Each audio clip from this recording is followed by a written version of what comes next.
হুজুর সাল্লাল্লাহু আলাইহি ওয়াসাল্লাম ইরশাদ করিয়াছেন যে আল্লাহ তাআলা ফরমায়াছেন, আমি আপনার উম্মতের উপরে 5 ওয়াক্ত নামাজ ফরজ করিয়াছি এবং প্রতিজ্ঞা করিয়াছি যে ব্যক্তি এই 5 ওয়াক্ত নামাজ সময় মতো গুরুত্ব সহকারে আদায় করিবে, আমি তাকে নিজ দায়িত্বে জান্নাতে প্রবেশ করাইব।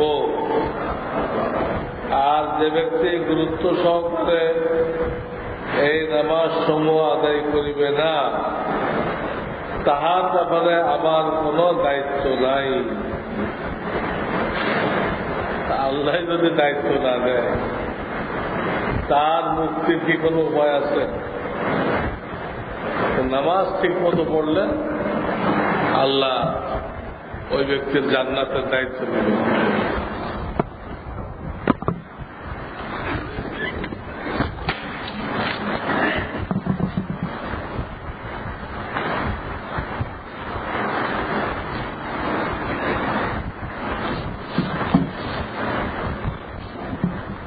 ব্যাংকে কম্পিউটার ব্যবহারকারীর কামাই হালাল বলা হবে কিনা, এটা গত জুমাতে আমি বলছিলাম, কিন্তু ওখানে ব্যাখ্যা করা হয়নি। কম্পিউটারের 2টা সাইড আছে। একটা সাইড হয়ে গেল হলো কম্পিউটার অনেক সময় অচল হয়ে যায়, এটাকে কেউ সচল করে, এই এক ধরনের কাজ। আর একটা হলো ব্যাংকের লেনদেন খাতায় লেখে, কম্পিউটারেও সংরক্ষণ করে। 2টা সাইড হলো না? তো গত জুমায় আমি বলছিলাম যে কম্পিউটার ম্যানের বেতন হালাল।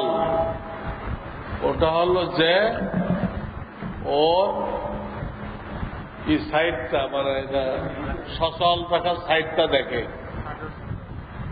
হ্যাঁ, সফটওয়্যার হার্ডওয়্যার কি কি আছে, তো ওইটা সাইড বলছি আমি। আসলে যে ওখানে লেখে, কম্পোজ করে, তার তো সুদ লিখতে হয়। তো সুদ লেখার ব্যাপারে তো স্পষ্ট হাদিস, সুদের ব্যাপারে যাদের পরে লানত, তাদের মধ্যে যে এক ব্যক্তি হল সুদের লেখক। কাজে কম্পিউটারে লেখে, কম্পোজ করে, সে তো লেখকের মধ্যে পড়ে গেল, তারটা হালাল হবে না। আরটা হলো শুধু যান্ত্রিক সাইডটা দেখে, আর কিছু না, তার হুকুম ভিন্ন।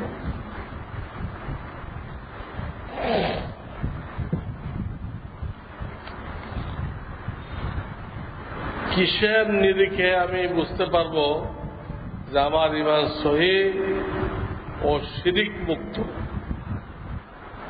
তা আমার কিতাবুল ঈমানে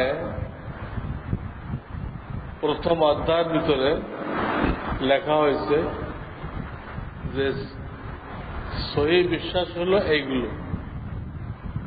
প্রথম অধ্যায় যা লেখা আছে ওইগুলো হলো সহিহ বিশ্বাস। দ্বিতীয় অধ্যায় তো ঈমানের শাখা, 77টা শাখা। তৃতীয় অধ্যায়ে ভ্রান্ত আকীদা। এই ভ্রান্ত আকীদা যদি আপনার ভিতরে না থাকে কোনটা, তাহলে আপনার ঈমান শিরক মুক্ত। আপনার ঈমান শিরক মুক্ত। পড়ে দেখতে হবে। আমার মেয়ের জন্য নিম্নের 3টি নাম হইতে একটি পছন্দ করিয়া দিবেন। তাকিয়া নুসাইবা। তাকিয়া মাহবুবা। তাকিয়া মানসুরা। এই তাকিয়া মানে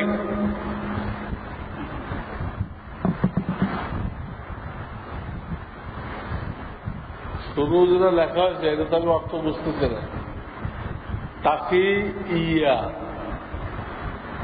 তাকি ইয়া,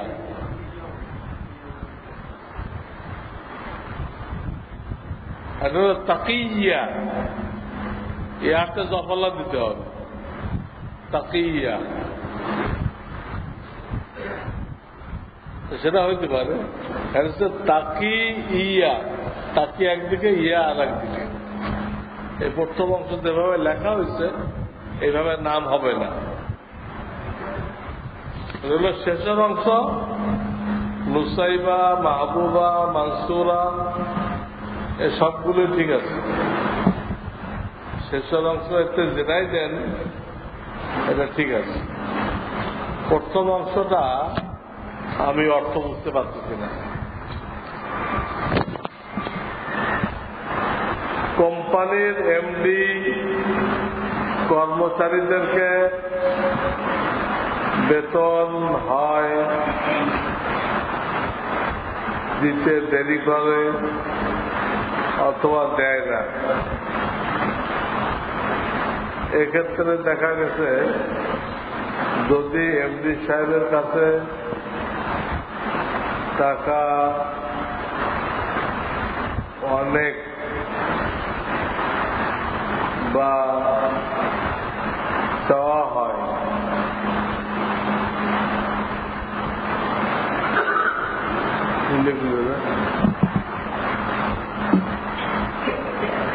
নাকি অনেকবার লিখতে দিচ্ছি, অনেকবার চাওয়া তো কাটে না, অনেকবার লিখতে দিচ্ছি। অনেকবার চাওয়া হয় তো অফিসে যাওয়া বন্ধ করে দেওয়া হয়, তখন তিনি ডেকে নিয়ে বেতন দেন। এরকম ভাবে টাকা আদায় করা কি ইমানের মধ্যে শিরিক হচ্ছে? এইটা কোন শিরিকের মধ্যে পড়ে না। এটা তো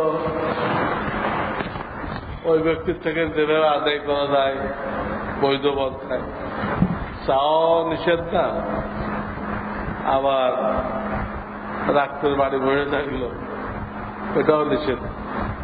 এখানে শিরিকের কিছু নেই। আমরা বিভিন্ন কাজের ক্ষেত্রে প্রতিদিন হয়তো বিভিন্ন জায়গায় যাচ্ছি, বা ধরা যাক 3 দিনের জন্য জামাতে গিয়েছি।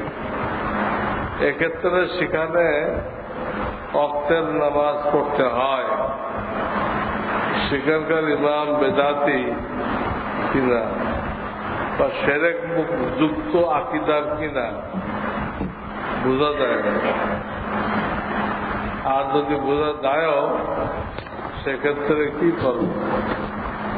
বোঝা না গেলে আপনাদের কোনো দায়িত্ব নেই।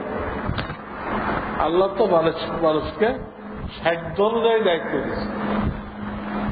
আর একটা ইমামের দিলে কি আছে, কুফুর আছে না শিরক আছে তো বোঝা, তার বয়ান শুনলেও তো বোঝাইতে পারে, এগুলো বোঝা যাবে। ওখানে আপনার কোনো দায়িত্ব নেই। আমি হায়দ্রাবাদী তবলিগ জামাতের ভাইদের থেকে জানতে পারলাম যে বিস্কিটের প্যাকেটের উপরে হালাল ও হারাম নির্দেশক হিসেবে এর চিহ্ন থাকে। 4 কোণাটা চিহ্ন, মাঝখানে গোল। 4 কোণা চিহ্নের বৃত্তের রং যদি লাল হয়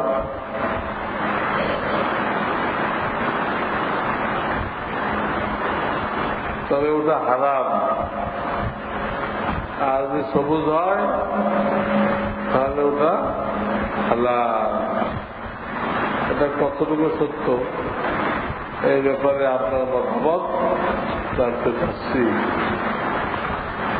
এটা আমার জানা নেই কিছু। কোন বৃত্ত দেওয়া থাকে, তার কালার লাল হলে হারাম, সবুজ হলে হালাল, এই ব্যাপারে আমার এলেম নেই। কি এটা? ফরজ নামাজের প্রথম রাকাতে সূরা নাস পড়লে দ্বিতীয় রাকাতে কি পড়বে? আবার নাস পড়বে। দ্বিতীয় রাকাতে আবার কি পড়বে? নাস। 4 রাকাত ফরজ নামাজের তৃতীয় রাকাতে সূরা ফাতিহার সাথে ভুল করবে অন্য কোন সূরা পড়লে তো সিজদা দিতে হবে কিনা জানালে উপকৃত হব। 4 রাকাত ফরজ নামাজের তৃতীয় রাকাতে সূরা ফাতিহার সাথে অন্য সূরা পড়ছে, এতে সিজদা আসবে না। ফরজ নামাজের তৃতীয় চতুর্থ রাকাতে যদি কেউ ফাতিহার সাথে সূরা মেলায়, মেলানোর দরকার নেই, কিন্তু যদি কেউ মেলায় তো এটা মুস্তাহাবের বরখেলাপ হয়েছে, ওয়াজিব তরফ হয় না, মুস্তাহাবের বরখেলাপ। এই জন্য সিজদা লাগবে না।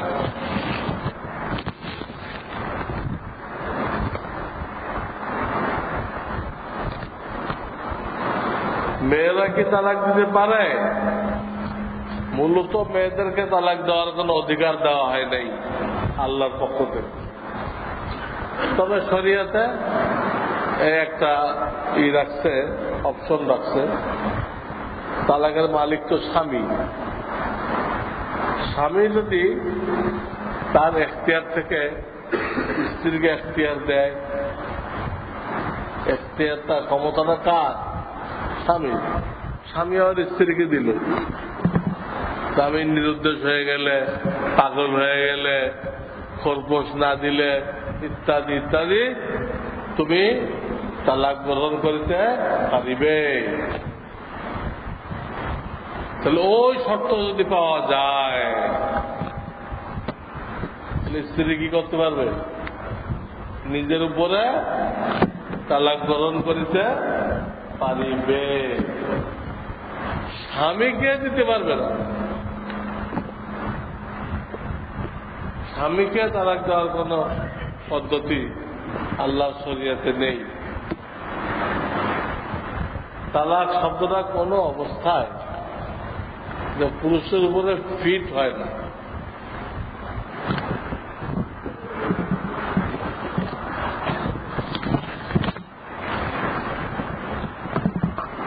বিয়ের পরে মেয়ের মা কি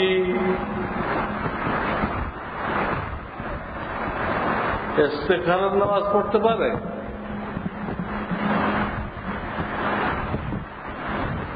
বিয়ে হয়ে গেছে, এখন ইস্তেখারা পড়লে কি হলো? মেয়ে বিয়ে দেওয়ার আগে এই ছেলের সাথে দিবে কিনা ওখানে ইস্তেখারা পড়তে হবে, নামাজ পড়তে হবে। বিয়ে দেওয়া হয়ে গেছে, এখন আর পড়া দরকার নেই।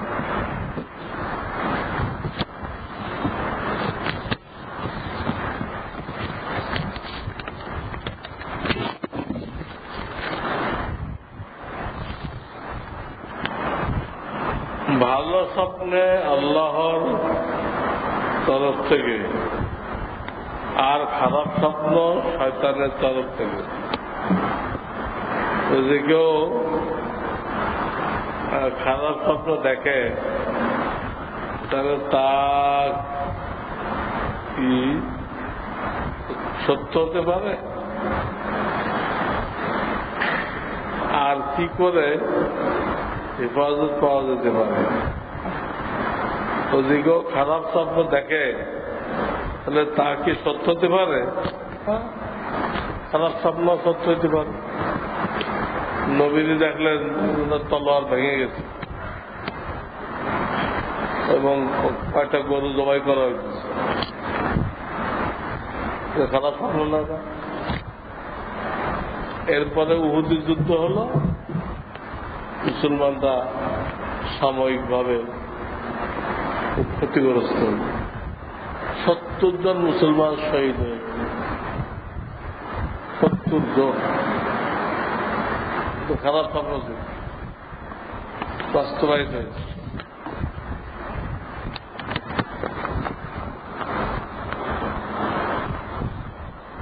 আমি চরমোনাই হুজুরের হাতে বায়াত গ্রহণ করিয়াছি। আলহামদুলিল্লাহ, লিল্লাহ পরে হওয়া দিতে হবে। লিল্লাহ পরে কি দিতে হবে? লিল্লাহ কথাটা পুরো হবে।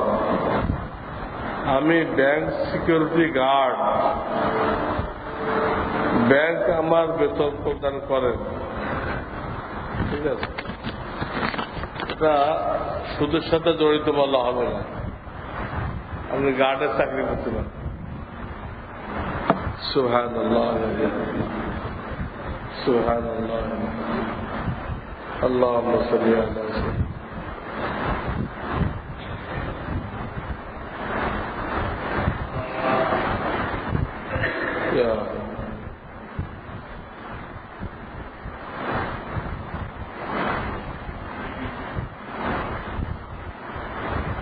سبحان الله،